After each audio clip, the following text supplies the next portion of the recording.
नमस्कार मंडळी, लग्नाची बेडी या मालिकेच्या आजच्या भागात आज आपण बघणार आहोत. गुंडांनी देवीच्या सोन्याच्या मूर्त्यासुद्धा आणलेल्या असतात आणि ते त्यांच्या बॅगमध्ये टाकत असतात. तेव्हा राजश्री त्यांना म्हणत असते की अरे निदान देवाला तरी घाबरा, अजून किती पाप करून ठेवशाल. तर ते गुंड म्हणत असतात की पाप पुण्य काही नसतं. तर त्या दुसऱ्या गुंडाच्या पायात पाय घालून अन्वी त्याला खाली पाडते. तर दुसरा म्हणत असतो की काय रे, तुला बघून चालता येत नाही का. तेव्हा तो म्हणत असतो की मी बघूनच चालत होतो, परंतु ह्या नूडल्सने मध्ये पाय घातला. आता नूडल्स हे ऐकल्यावर अन्वीला समजतं की नूडल्स तिला कॅन्टीनमधील ती मुलं बोलले होते. अन्वी त्यांना म्हणत असते की म्हणजे तुम्ही तेच आहात जे कॅन्टीनमध्ये बसले होते आणि मला तुम्ही नूडल्स पण म्हटलं होतं. याचा अर्थ तुम्ही मला फ्लर्ट नव्हते करत, तर तुम्ही माझ्या घरची सगळी इन्फॉर्मेशन काढत होते.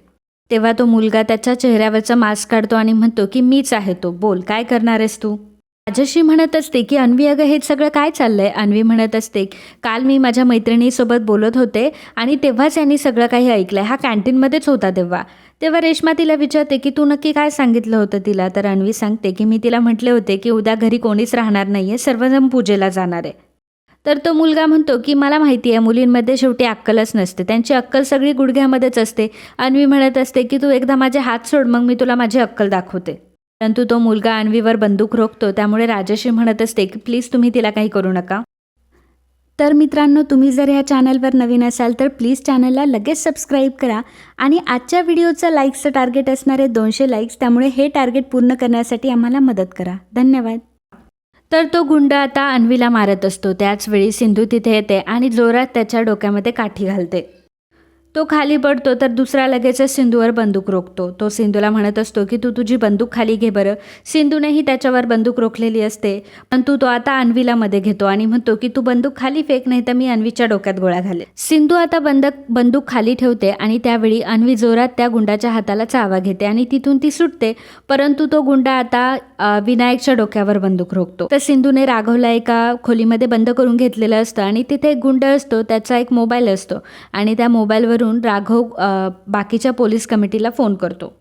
तर इकडे त्या गुंडाने अजूनही विनायकवर गन रोखलेली असते. तितका दुसरा गुंड येतो. तो विचारतो की काय रे, कुठे होतास तू. तर तो दुसरा गुंड सांगतो की खरं तर हिने माझ्या डोळ्यांमध्ये स्प्रे छिडकला होता, त्यामुळे मी तिथेच पडलो होतो. तर जो मेन गुंड असतो तो म्हणत असतो की अच्छा, हिला आता मी बघूनच घेतो. तर सिंधू आता पटकन कसलाही विचार न करता तिच्या पायाजवळची जी बंदूक असते ती हातात घेते आणि त्या मेन गुंडाचा जो भाऊ असतो त्याच्यावर बंदूक रोखते आणि म्हणते की तू आता विनायकवरून बंदूक काढ, नाहीतर मी याच्या डोक्यात गोळ्या घालेन. बघून घे, तुझा भाऊ आहे हा. माझ्या फॅमिलीला जर काहीही झालं ना तर मी तुला सोडणार नाही, एवढं लक्षात ठेव. तर तो गुंड तिला म्हणत असतो की मला माहिती आहे, मी सगळी इन्फॉर्मेशन काढली, तू तर या घरातली पण नाही आहे, या घरातले मला सगळं माहिती आहे. आणि तू आणि ही छोटी मुलगी कोण आहे. तो राजश्रीला विचारत असतो की काय गं, तुझ्या मुलाची दुसरी भानगड आहे की काय ही. तर सिंधू आता त्याच्यावर ओरडत असते आणि म्हणत असते की तोंड सांभाळून बोल. तर आता सिंधू त्याच्याशी बोलत असते आणि सिंधूची नजर चुकून आता तो गुंड सिंधूच्या हातातून बंदूक काढून घेतो आणि सिंधूवरच रोखतो. त्यामुळे सिंधू ही आता अडचणीत सापडलेली असते. तर तो गुंड तिजोरीकडे जातो आणि तिथे त्याला राजेश एका खोलीमध्ये पडलेला दिसतो. तर राजेशला बघून तो राजेशला उठवत असतो. त्याचवेळी राघव तिथे येतो आणि राघव त्याच्या डोक्यामध्ये काहीतरी भरजड वस्तू घालतो. त्यामुळे तो तिथेच बेशुद्ध पडतो आणि त्याची गन घेऊन आता राघव बाहेर येणार असतो. राघवने आता त्या गुंडावर बंदूक रोखलेली असते. दोघांनी एकमेकांवर बंदूक रोखलेली असते. आता तो गुंड राघवला थोडा घाबरतो. त्यामुळे सिंधूला तो सांगत असतो की ती सोन्याची भरलेली बॅग घेऊन ये. तर सिंधू त्याला बॅग देत असते. तर सिंधू पटकन बॅग न देता पटकन विनायकला बाजूला ओढून घेते आणि मग राघव आणि तो गुंड दोघंही एकमेकांवर बंदूक रोखून असतात आणि एकाच वेळी दोघंही शूट करतात. तर राघवने त्याच्या छातीवर गोळी घातलेली असते, परंतु जेव्हा तो गोळी घालतो तेव्हा ती राघवच्या खांद्याला ती लागून गेलेली असते. राघवला जास्त काही लागलेलं नसतं, परंतु तो गुंड आता बेशुद्ध झालेला असतो. सर्वजण घाबरलेले असतात. त्याचवेळी तिथे रुक्मिणी आणि राणी वगैरे सर्वजण आलेले असतात. राघवला अशा अवस्थेत बघून सर्वजण खूप घाबरतात, खूप घाबरलेले असतात. तर सिंधू आता राघवची ड्रेसिंग करत असते. जेव्हा ती राघवची ड्रेसिंग करत असते तेव्हा राणीला मात्र खूप राग येत असतो. राणी म्हणत असते की खरंच काकू बरोबर बोलत होता की सिंधू काही ना काहीतरी कारण घेऊन राघवच्या जवळ येते. तर सिंधू राघवची ड्रेसिंग करत असते. त्यानंतर पोलीस येतात. राघव त्या पोलिसांना बाकीच्या गुंडांना घेऊन जायला सांगतो. सर्वजण विचारत असतात की हे नक्की कोण लोक होते. तेव्हा अन्वी त्यांना सांगत असते की ते कट्टा गँगचे मेंबर्स होते. रत्नाकर म्हणत असतो की अरे, ही तर खूप मोठी गँग आहे. राजश्री घडलेला सर्व प्रकार घरच्यांना सांगते आणि म्हणत असते की खरंच परमेश्वराची कृपा आहे म्हणून आज आम्ही वाचलो. विनायक मात्र खूप घाबरलेला असतो. तेव्हा सिंधू त्याच्या जवळ जाते आणि म्हणते की घाबरलास का? हे बघ, सर्व गुंड आता निघून गेले, तुला घाबरायची काहीच गरज नाही. आणि तू बघितलंस ना तुझ्या बाबांनी आज तुझ्यासाठी कशी फाईट केली ते? विनू म्हणतो की हो. सिंधू विनूला गोष्ट सांगत असते आणि म्हणत असते की मी तुम्हाला गोष्ट सांगितली होती श्रीकृष्णाची, त्या गोष्टीप्रमाणेच विनू हे तुझे खरे आईबाबा आहे आणि त्यांचंसुद्धा खऱ्या मुलाप्रमाणे तुझ्यावर प्रेम आहे. विनू विचारतो की खरंच डॉक्टर काकू? सिंधू म्हणते की खरंच. आणि तुला माहिती आहे का 2 दिवस यांना किती वाईट वाटत होतं. तू सावीच्या रूममध्ये झोपायचास ना, तेव्हा बाबा रोज तुला बघायला यायचे. विनू, एक गोष्ट नेहमी लक्षात ठेव, आपले आईबाबा आपल्यावर जितकं प्रेम करतात ना तितकं प्रेम कोणीच कोणावर करू शकत नाही.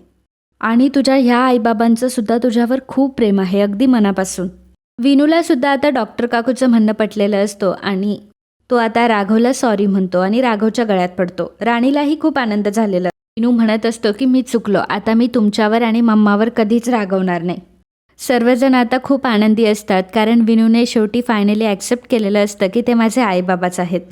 विनू राघवला विचारत असतो की बाबा तुम्हाला खूप दुखतंय का? तेव्हा राघव म्हणतो की हो दुखत होतं, परंतु आता तू मला गोड पापा दिला ना तर अजिबात दुखणार नाही. आणि मग विनू राघवला गोड पापा देतो. सर्वजण हसत असतात. सिंधू मनामध्ये म्हणत असते की देवा, ह्या तिघांना असंच आनंदात ठेव. त्यासाठी माझ्या सावीला कधी बाबांचं प्रेम मिळालं नाही तरी चालेल. आणि मित्रांनो, आजचा हा भाग इथेच संपतो. पुढील भागात आपल्याला पाहायला मिळणार आहे. सावी राघवला घेऊन आलेली असते आणि ती सिंधूला जाब विचारते की आई तुम्हाला आधी का नाही सांगितलं? तुम्हाला सांगितलं का नाही की पोलीस काकाच माझे बाबा आहेत म्हणून? तू तर खूप खोटारडी आहेस. तू माझ्या बाबांना माझ्यापासून लांब ठेवलंस. मी तुझ्याशी कधीच बोलणार नाही. सिंधू म्हणत असते की आईशी कोणी असं वागतं का? तेव्हा सावी म्हणत असते की आजपासून मी माझ्या बाबांसोबतच राहणार. सिंधू म्हणत असते की सावी मी तुझ्यापासून नाही राहू शकत. परंतु सावी आता काही सिंधूचं ऐकत नाही आणि राघवचा हात धरून आता ती तिथून निघून जाते. तर मित्रांनो, असेच लग्नाची बेडी या मालिकेचे डेली अपडेट बघण्यासाठी आताच आपल्या चॅनलला सबस्क्राईब करा. आणि आजचा हा भाग तुम्हाला आवडला असेल तर व्हिडिओला लाईक आणि कमेंट करायला अजिबात विसरू नका. धन्यवाद. तर मित्रांनो, तुम्ही जर ह्या चॅनलवर नवीन असाल तर प्लीज चॅनलला लगेच सबस्क्राईब करा. आणि आजच्या व्हिडिओचं लाईक्सचं टार्गेट असणारे 200 लाईक्स, त्यामुळे हे टार्गेट पूर्ण करण्यासाठी आम्हाला मदत करा. धन्यवाद. आणि आजचा हा भाग तुम्हाला आवडला असेल तर व्हिडिओला लाईक आणि कमेंट करायला अजिबात विसरू नका. धन्यवाद. आणि आजचा हा भाग तुम्हाला आवडला असेल तर व्हिडिओला लाईक आणि कमेंट करायला अजिबात विसरू नका. धन्यवाद. आणि आजचा हा भाग तुम्हाला आवडला असेल तर व्हिडिओला लाईक आणि कमेंट करायला अजिबात विसरू नका. धन्यवाद. आणि आजचा हा भाग तुम्हाला आवडला असेल तर व्हिडिओला लाईक आणि कमेंट करायला अजिबात विसरू नका. धन्यवाद.